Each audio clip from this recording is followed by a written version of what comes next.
France Culture, les matins d'été, Benoît Bouscarel. Stefan Zweig, Adieu l'Europe, sort aujourd'hui dans les cinémas français, un film de la réalisatrice allemande Maria Schrader, centré sur les années d'exil de Zweig en Amérique du Nord et du Sud, à partir de 1936. Entre son arrivée au Brésil et son suicide en compagnie de sa femme, ce sont 6 pièces qui sont présentées dans ce film, qui donnent à voir les doutes, les drames et les questions d'un homme certainement trop sensible, trop pacifiste dans un monde trop violent. Et à l'occasion de la sortie de ce film, nous allons parler non pas de l'objet cinéma, mais du sujet du film, l'auteur lui-même, Stefan Zweig, et au-delà même du Salzbourgeois volant, nous allons parler de l'autre préoccupation de la réalisatrice, Maria Schrader, qui a pensé son film comme un récit allégorique de l'exil. Nos invités ce matin, Jean-Pierre Lefebvre, bonjour. Bonjour. Et merci d'être là, professeur de philosophie et de littérature allemande à l'École normale supérieure. Et Gérald Garuti, bonjour. Bonjour. Auteur et metteur en scène. Vous avez adapté, Gérald Garuti, cette année pour le festival de Grignan, la correspondance que Zweig a entretenue avec Klaus Mann jusqu'en 1941. Il faut dire que Zweig est un grand amateur des relations épistolaires nombreuses, fournies, riches. Zweig est à l'image de ces grands écrivains, de ces grands humanistes du monde d'hier, comme il le dit, et effectivement, comme Freud, comme beaucoup d'autres, une bonne partie de son œuvre est épistolaire. Et sa pensée s'y cristallise avec des interlocuteurs qu'il se choisit. Klaus Mann dit c'était un amoureux de la littérature, un découvreur de talent, et que ce soit avec Romain Rolland, avec Schnitzler, avec beaucoup. Et effectivement, avec Klaus Mann s'instaure une relation au début, semble-t-il, de révérence et d'admiration, et assez rapidement, et c'est ce qui est évidemment passionnant dans ce dialogue, surgissent tous les problèmes de la question de l'engagement. Toutes les grandes questions, voilà, que Zweig a eu à affronter entre 36 et 41, entre le début de son exil et son suicide. Exactement. Et à mon avis, il y a une mauvaise manière de poser la question. Faut-il s'engager? Ce qui donnerait l'image de Zweig d'un indécis, lâche, confortable et d'une espèce de sommité mondiale qui refuserait de prendre parti, ce qui est évidemment une erreur. Et comment s'engager? Quelle est la meilleure manière de prendre position? Et ce que Zweig dit, et c'est ce que développe ce dialogue que j'ai construit à partir de leur correspondance, c'est que la meilleure manière de répondre à la barbarie, c'est par l'intelligence et non pas avec les armes de la violence. Et donc il oppose aux pulsions et à la destruction une volonté de surplomb, d'être au-dessus de la mêlée, comme le disait Romain Rolland, d'arriver à prendre du recul et avoir ce repli, ou plutôt ce surplomb humaniste. Cette relation avec Klaus Mann, elle est particulière vis-à-vis des autres ? Elle est particulière dans la mesure où Klaus Mann, dont on pouvait imaginer, étant le fils de Thomas Mann, iconoclaste, homosexuel, provocateur, et vraiment une sorte d'esprit libre radical, on pouvait imaginer il aurait pu passer à côté de l'histoire ou de l'autre côté de l'histoire, de façon avec un regard superficiel. Or, il s'avère que très tôt, Klaus Mann prend parti, s'engage de façon extrêmement marquée, et notamment voulant lancer une revue, Die Sammlung, qui réunit les plus grandes signatures de l'exil germanophone. D'ailleurs, beaucoup vont contribuer à cette revue. Et Klaus Mann sollicite très tôt Stefan Zweig. Stefan Zweig qui est, après Thomas Mann, comme le montre d'ailleurs très bien le film, l'écrivain allemand, enfin germanophone, pardon, parce qu'il est autrichien, le plus lu dans le monde. Et Stefan Zweig, eh bien, diffère, retarde, semble refuser de s'engager. Et ce qui est passionnant dans ce dialogue entre les deux, c'est que Klaus Mann pousse dans ses retranchements Stefan Zweig, et Stefan Zweig en vient à expliquer que, pour lui, cette position humaniste passe par ses armes de l'intelligence, et que il ne s'agit pas de savoir si l'engagement est sur le même terrain que l'ennemi, mais au contraire, invoquer cette culture, cette intelligence. Et oui, il y a une particularité avec Klaus Mann, qui est que Klaus Mann, lui, a vraiment construit un discours radical.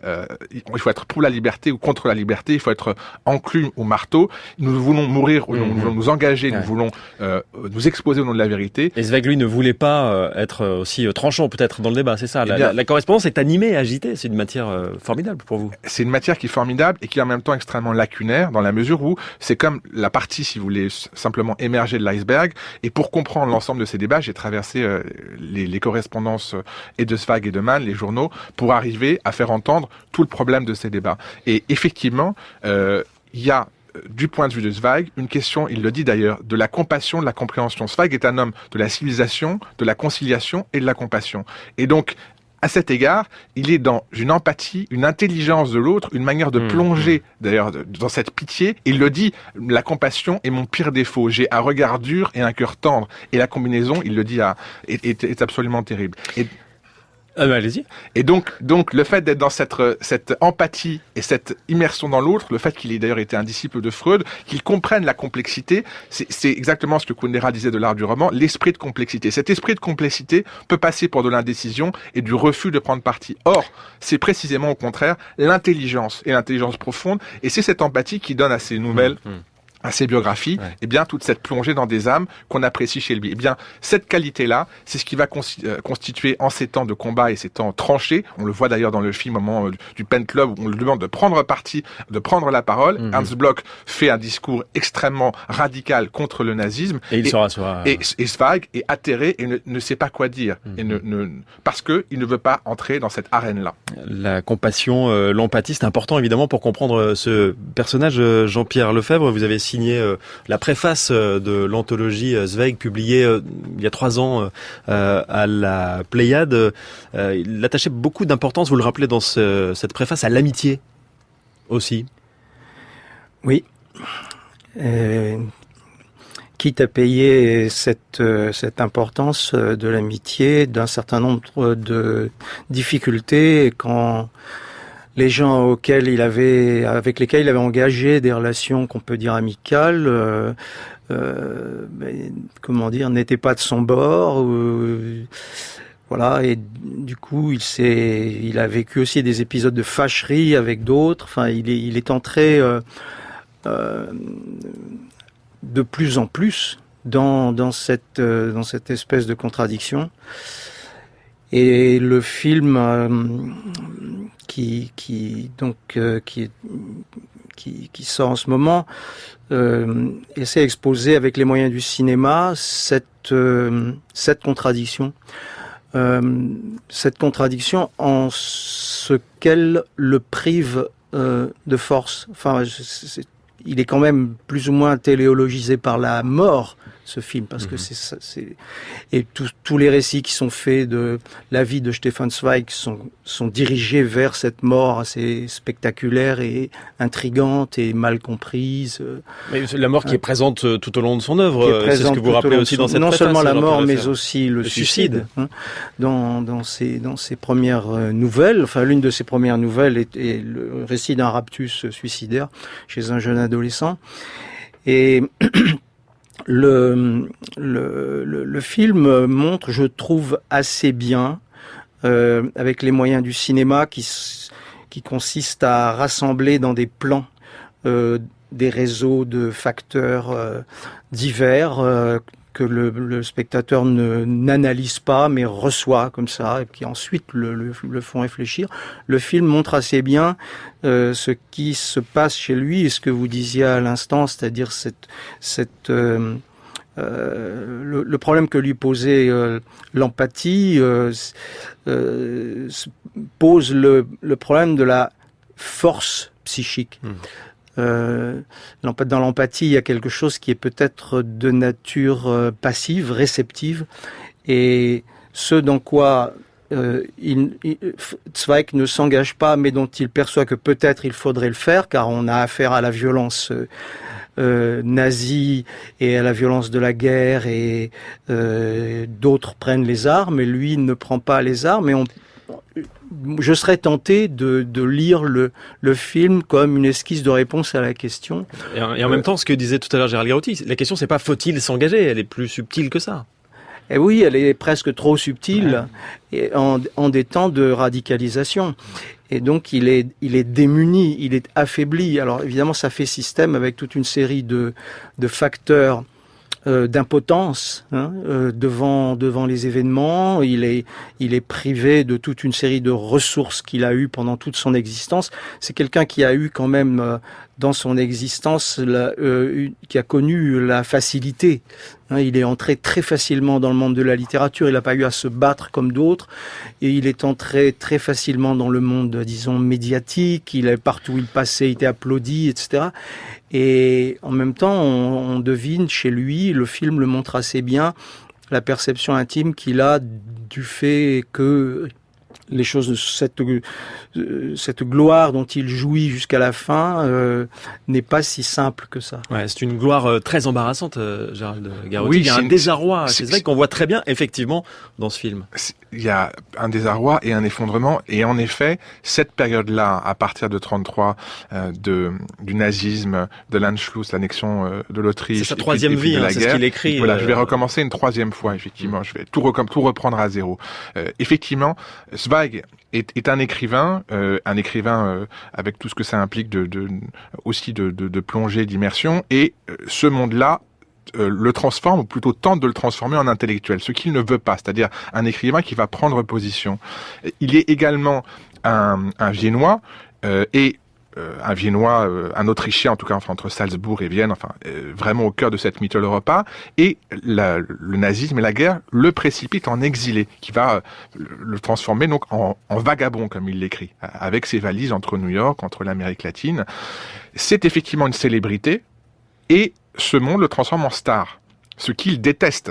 On le voit d'ailleurs tout à fait bien dans le film, de voir aller à des réceptions, en fait. Et il le dit dans un dialogue très émouvant avec sa première femme. Qu'est-ce que tu voudrais ? Je voudrais un cagibi avec une table pour écrire, et toi devant qui empêche tout le monde d'entrer. Alors que c'est un écrivain mondialement célèbre. Il ne voulait pas être intellectuel, Jean-Pierre Lefebvre. Vous êtes d'accord avec ça, dans le rôle de l'intellectuel engagé, en tout cas ? Bon, il avait affaire à des images toutes faites de l'intellectuel, etc., et auxquelles il résistait. Et en même temps, c'est un intellectuel, c'est un grand homme de lettres.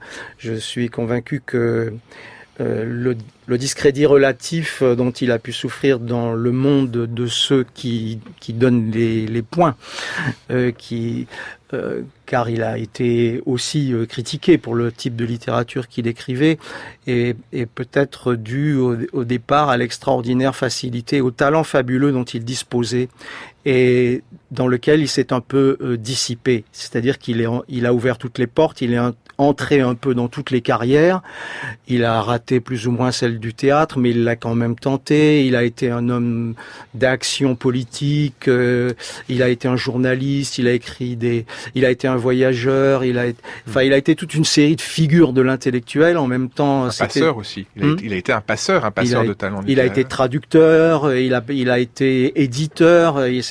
C'est un fabuleux homme de lettres, et qui d'une certaine manière, dès le départ, a manifesté ce risque de se perdre dans la multiplicité. Et d'une certaine façon, il avait peut-être besoin de cette perte, et d'une certaine façon, ce qui lui arrive à partir de 36, quand il s'en va et qu'il commence à voyager, c'est que toutes ces portes-là se sont fermées. Il est dans le désarroi. Il arrive encore à écrire un certain nombre de livres, mais il n'arrive pratiquement plus qu'à faire ça. Et encore pour qui ? Puisqu'il dit mes livres ne pourront pas être lus en Allemagne, puisqu'il est interdit. Ces livres sont évidemment interdits, brûlés dans l'autodafé de mai 33, 500 tonnes de littérature brûlée, comme le dit Klaus Mann, dont la sienne. Et donc, le fait d'être étranger dans une langue, même si Zweig en parlait plusieurs, le français parfaitement, mais se retrouvant par exemple à Londres, il dit je n'ai même pas les moyens d'écrire pour un public, et donc je suis en effet privé de ressources et démuni, avec cette espèce de notoriété qui devient une notoriété qui est au mieux utilitaire pour aider des amis à survivre, puisqu'il y a aussi une dimension importante qui va complètement contre l'idée de l'égoïsme de Zweig, c'est qu'il a passé toutes ces années à aider les autres à s'en sortir. On le voit d'ailleurs bien dans le film, c'est qu'il est même s'il a aussi une forme de gêne quand il reçoit toute cette correspondance aussi, toute cette demande faite par des amis, des connaissances, des rivaux aussi en littérature, qui lui demandent de l'aide pour fuir effectivement l'Europe et lui demandent d'arriver aux États-Unis. Jean-Pierre Lefebvre. Finesse, par la réalisatrice. Et je pense que s'il désespère d'être lu, c'est un peu inexact, en ce sens que il a sous les yeux la réussite de ses livres qui sont traduits très tôt et par des traducteurs qui font vraiment un très bon travail. Et donc, il faut dire aussi qu'il a écrit un type de littérature qui se prête très bien à la traduction, à la quasi-adaptation, et donc il pouvait espérer qu'un jour, y compris par le détour de l'étranger, son œuvre serait comme ça reconnue en Allemagne. Elle avait quand même commencé par ça, en Allemagne et en Autriche. Donc voilà, le film justement expose bien, sans donner de clés, ses ambivalences dans son comportement, dans sa situation et dans ses décisions. Qu'est-ce que ce film, Gérald Garouti, que vous conseillez tous les deux, donc, si j'ai bien compris, vous l'avez trouvé plutôt intelligent et plutôt bien fait? Je trouve en effet d'une grande subtilité et qu'il rend justice à l'esprit de complexité et que en ce sens, il permet d'en finir avec un jugement qui serait un jugement hâtif sur la lâcheté, le désengagement et de répondre à la question pourquoi est-ce que Zweig s'était tué? Parce qu'effectivement, ça peut sembler quasiment un scandale. Donc oui, je recommande à titre personnel et je trouve que la notion de contradiction que pointait Jean-Pierre Lefebvre est évidemment fondamentale sur ces tensions. Et c'est vrai que c'est un écrivain mondial, comme vous le disiez, c'est-à-dire que il peut être lu, traduit, c'est en plusieurs langues, et en même temps, il souffre que son cœur, j'allais dire son cœur de cible, l'Autriche, l'Allemagne, ne puisse être atteint désormais que par des détours. D'ailleurs, il s'en justifie dans ses lettres en disant j'ai d'abord publié à compte de quasiment, de façon très circonscrite en allemand, pour qu'on ne m'accuse pas d'avoir d'abord écrit dans d'autres langues. Donc, il y a quand même, en fait, ce sentiment de déracinement, d'exil profond.